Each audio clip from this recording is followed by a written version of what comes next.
बर्बाद हो जाओगे अगर ये तुमने 3 गलती कर दी। स्टेप नंबर 1, तुम रात को देर से सोते हो और सुबह देर से उठते हो, इससे तुम्हें थके हुए लगते हो और तुम्हारा दिमाग सही से काम नहीं करता। स्टेप नंबर 2, अगर तुम 16 से 22 साल के हो, अगर तुम्हारा कोई गोल नहीं है, तुम दिन भर मोबाइल में लगे रहना, यही तुम्हारी सबसे बड़ी गलती है। कंफर्ट जोन से बाहर निकलो, नए स्किल सीखो, जिम जाओ, बॉडी बनाओ, कुछ भी करो, लेकिन कंफर्ट जोन से बाहर निकलो मेरे भाई।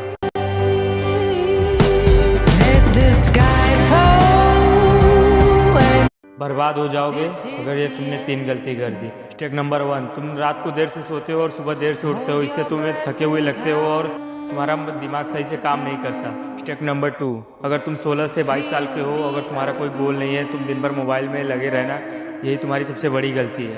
कंफर्ट जोन से बाहर निकलो, नए स्किल सीखो, जिम जाओ, बॉडी बनाओ, कुछ भी करो, लेकिन कंफर्ट जोन से बाहर निकलो मेरे भाई।